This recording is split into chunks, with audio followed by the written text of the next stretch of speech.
Chapter 14 Natural Resources. Our planet Earth is the only one on which life as we know it exists. हमारा जो planet है अर्थ वही एक ऐसा planet है जिस पे लाइफ पॉसिबल है. ठीक है. Life on earth is depend on many factors. Most life forms we know need an ambient temperature water and food. क्योंकि हमारे ही प्लेनेट पे फूड वाटर एयर प्रेजेंट है. ठीक है. इसीलिए ओनली अर्थ पे लाइफ पॉसिबल है. The resource available on the earth and the energy from the sun we are necessary to meet the basic requirement of all life forms on the earth. अर्थ के ऊपर जितने भी resources हैं उनमें से जैसे जो भी हमारे लिए ज़रूरी चीज़ें हैं लाइक एनर्जी फूड वो सिर्फ हमें अर्थ पे ही मिल सकता है जो हमारी लाइफ फॉर्म के लिए बहुत ज़्यादा ज़रूरी है. एनर्जी हो गया फूड हो गया दोनों ही ऐसी चीज़ें हैं जो हमारे लिए बहुत ज़रूरी है. Without energy without food life not possible. What are these resources on the earth? These are the land the water and the air. कौन कौन से रिसोर्सेज हैं हमारी अर्थ पे? Land water and air. The outer crust of the earth is called the lithosphere. Water covers 75% of the earth's surface. Outer surface जो अर्थ की सबसे बाहर की जो लेयर है, और हिस्ट्री में आपने पढ़ा होगा, ज्योग्राफी में पढ़ा होगा, अर्थ की अलग अलग लेयर्स होती है. तो जो सबसे आउटर मोस्ट लेयर होती है earth crust that is called lithosphere. Water covers 75% of the earth's surface. It also found underground. हमारी अर्थ का 75% जो एरिया है वो किसने कवर कर रखा है? वाटर ने. ठीक है. जो कि अंडरग्राउंड फॉर्म में भी है और अबव द ग्राउंड भी. This comprised the hydrosphere. ये क्या बनाएगा? हाइड्रोस्फीयर. जो अंडरग्राउंड वाटर होगा वो गैसेस का एक सर्कल बनाएगा, सरफेस बनाएगा, लेयर्स बनाएगा, दैट इज हाइड्रोस्फीयर. मतलब वाटर से रिलेटेड जो भी टर्म आती है जो गैसेस में कन्वर्ट होती है that is called hydrosphere. Hydro power plants के बारे में सुना होगा. उसमें क्या होता है? वाटर से हम इलेक्ट्रिसिटी जनरेट करते हैं. The air that cover the whole of the earth like a blanket is called the atmosphere. और एयर क्या करती है? हमारी अर्थ को कवर करती है एज अ ब्लैंकेट की तरह. That is called atmosphere. पता है ना एटमोसफियर क्या होता है? Living things are found where these three exist. This life-supporting zone of the earth where the atmosphere, the hydrosphere and the lithosphere interact and make life possible is known as biosphere. Hydrosphere और lithosphere आपस में combine होके क्या बनाएगा? हमारा biosphere. Biosphere क्या है? जहाँ पे हमारी लाइफ पॉसिबल है. बायोस्फेयर में मैंने आपको पढ़ाया, शायद 8th में पढ़ाया, अभी 8th में है. बायोस्फेयर रिजर्व पढ़ा है ना, जिसमें सारी लाइफ फॉर्म एग्जिस्ट करती है like micro organism, human beings, animals, plants etcetera. Living thing constitute the biotic component of the biosphere. जितने भी लिविंग कंपोनेंट है, बायोटिक एबायोटिक कंपोनेंट्स के बारे में आपने प्रीवियस क्लास में पढ़ रखा है. बायोटिक कंपोनेंट्स क्या होते हैं? जिसमें सारे हमारे लिविंग ऑर्गेनिजम्स आ जाते हैं. एंड एबायोटिक कंपोनेंट जिसमें नॉन लिविंग आते हैं. तो ये सब किसके अंडर आते हैं? हमारे बायोस्फेयर के under. The air the water and the soil form the non living और एबायोटिक कंपोनेंट ऑफ बायोस्फेयर. वही बात आ गई कि जितने भी नॉन लिविंग होंगे वो किस में आ जाएंगे? हमारे एबायोटिक कंपोनेंट्स.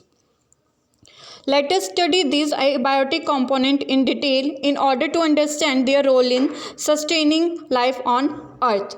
Living things और नॉन लिविंग थिंग्स का क्या रोल है हमारी लाइफ में? ये सब हमारे किस में आते हैं? नेचुरल रिसोर्सेज के अंदर. The breath of life air. Breath क्या है? सांस लेते हैं हम लोग. किसकी हेल्प से? एयर की हेल्प से. तो वो भी क्या है? लाइफ का एक पार्ट है. We have already talked about the composition of air in the first chapter. It is the mixture of many gases like nitrogen, oxygen, carbon dioxide and water vapors. Air क्या है? Mixture है बहुत सी gases का. Nitrogen, oxygen, carbon dioxide and water vapour. ठीक है. ये क्या है? इसके कॉम्पोजिशंस है. It is interesting to note that even the composition of the air is result of life on अर्थ. यही कंपोजिशन जो है एयर का क्या रिजल्ट करता है? हमारी लाइफ को. हमारी लाइफ को ये पॉसिबल बनाएगा, क्योंकि एयर में जितने भी कंपोजिशन प्रेजेंट है, यानी कि जो भी कंपोनेंट्स प्रेजेंट है like water vapour, oxygen, nitrogen, carbon dioxide, ये सभी हमारे लिए बहुत ज़्यादा ज़रूरी है। सबसे ज़्यादा क्या इंपॉर्टेंट है? Water and oxygen. Earth in planets such as Venus and Mars, where no life is known to exist, the major component of the atmosphere is found to be carbon dioxide. अर्थ के comparison में जो Venus और Mars है वहाँ पे oxygen नहीं है, ना ही वहाँ पे वाटर है, वहाँ पे सिर्फ क्या है? कार्बन डाइऑक्साइड, जिसके वजह से लाइफ वहाँ पे पॉसिबल नहीं है।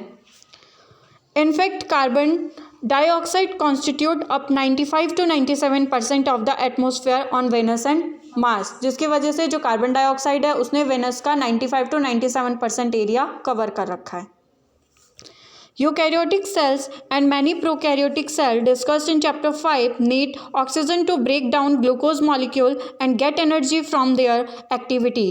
हमारी जो सेल्स होती है eukaryotic cell and prokaryotic cell. Eukaryotic cell कौन सी होती है? जिसमें वेल डिफाइंड न्यूक्लियस नहीं होता है। प्रोकैरियोटिक सेल में वेल डिफाइंड न्यूक्लियस प्रेजेंट होगा, ठीक है। उन्हें भी ग्लूकोज मॉलिक्यूल कन्वर्ट करने के लिए ऑक्सीजन की ज़रूरत होती है। सभी सेल्स को ऑक्सीजन के थ्रू कन्वर्ट होता है ना ग्लूकोज, जो भी हमारे कॉम्प्लेक्स कंपोनेंट होते हैं फूड के, फिर वो ग्लाइकोजन बनाएंगे मिलकर। इसको अब जब हायर क्लासेस में जाओगे तब डिटेल स्टडी मिलेगी करने, 10th में भी है सारी। This results in the production of carbon dioxide, जिसकी वजह से जब वो ऑक्सीजन में ब्रेक डाउन होकर कार्बन डाइऑक्साइड को वहाँ से रिलीज कर देगा फूड कंपोनेंट से। Other process which result in the composition of oxygen and the concomitant production of carbon dioxide is combustion. This include not just human activity which burns fuel to get energy but also forest fire. इससे क्या होगा? अगर carbon dioxide बहुत ज़्यादा release हो गई तो वो नुकसान ही पहुंचाएगी, इवन वो फॉरेस्ट फायर को भी इंक्रीज करेगी और ह्यूमन एक्टिविटीज़ को भी डिक्रीज कर देगी। Despite this, the percentage of carbon dioxide in our atmosphere is a mere fraction of a percent because carbon dioxide is fixed in two ways. Green plant convert carbon dioxide into glucose in the presence of sunlight. Many marine animals use carbonates dissolved in sea water to make their shell. देखो जो भी plants होते हैं और जो marine animals कौन से होंगे जो सीज में रहेंगे, वो क्या करेंगे? ग्रीन प्लांट्स कार्बन डाइऑक्साइड को कन्वर्ट करेंगे ग्लूकोज में, ठीक है। और जो मैराइन वाटर एनिमल्स होंगे वो क्या करेंगे? कार्बोनेट्स का, यानी कि जो कार्बन के कंपोनेंट है कार्बोनेट, उसका यूज़ करके अपनी बॉडी के हार्ड शेल्स को बनाएंगे। जैसे पर्ल जिसमें से निकलता है ना, सीप जिसको बोलते हैं, उसका शेल कितना हार्ड होता है, वो सारा कार्बोनेट से मिलकर बनता है। वैसे जो स्नेल होता है, स्नेल का शेल हार्ड होता है, वो भी किससे मिलकर बनता है? कार्बोनेट से। तो मतलब जो भी हमारे प्लांट्स और एनिमल है वो कार्बोनेट को यूज़ कर लेते हैं ताकि वो हमारे एटमॉस्फेयर में इंक्रीज ना हो। अगर प्लांट्स नहीं होंगे, फॉरेस्ट नहीं होंगे तो क्या होगा? कार्बन डाइऑक्साइड का अमाउंट हमारे एटमॉस्फेयर में बढ़ता जाएगा, जो कि हमारे लिए अच्छा नहीं है। The role of the atmosphere in climate control.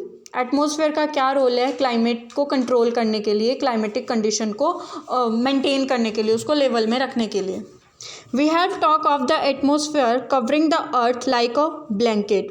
We know that air is a bad conductor of heat. हमको पता है जो एयर है उसने क्या है? हमारे अर्थ को बिल्कुल ब्लैंकेट की तरह कवर करके रखा है। We know that the air is a bad conductor of heat. Air क्या है? बैड कंडक्टर है हीट का। The atmosphere keeps the average temperature of the earth fairly steady during the day and even during the course of the whole year. The atmosphere prevents the sudden increase in temperature during the daylight hours. Atmosphere क्या करता है? जो temperature increase होता है दिन के time पे उसको भी maintain करके रखता है ताकि बहुत ज़्यादा गर्मी ना हो। The atmosphere prevents the and during the night it slows down the escape of heat into our space. Think of the moon, which is about the same distance from the sun that the earth is. Despite that, on the surface of the moon with no atmosphere, the temperature range from -190 degree Celsius to 110 degree centigrade. अब देखो अर्थ और सन से moon का जो distance है उस level पे जो मून के ऊपर एटमॉस्फेयर तो कुछ नहीं है, एटमॉस्फेयर में क्या जाता है, एयर, मून पे कोई एयर नहीं है, तो वहाँ का जो टेम्परेचर है वो कितना रहता है, -90 degree Celsius to 110 degree Celsius as compare to earth. Earth का टेम्परेचर उसके कंपैरिजन में कम है, क्योंकि अर्थ के पास क्या है, सबसे बड़ा प्लस पॉइंट है कि एटमॉस्फेयर है जो टेम्परेचर को मेंटेन करके रखता है। As we have seen above, sand and water, इसमें एक्टिविटी है वो आप खुद रीड कर लेना, ठीक है। As we have seen above, sand and water do not heat up at the same rate, what do you think will be their rate of cooling, can we think an experiment to test the prediction. अब देखो sand जो होती है वो ठंडी रहती है, क्यों रहती है, उसके लिए यहाँ पे एक एक्टिविटी दे रखी है, आप उसको खुद कर लेना, ठीक है। नेक्स्ट आता है moment of air and wind, इसको हम नेक्स्ट क्लास में डिस्कस करेंगे।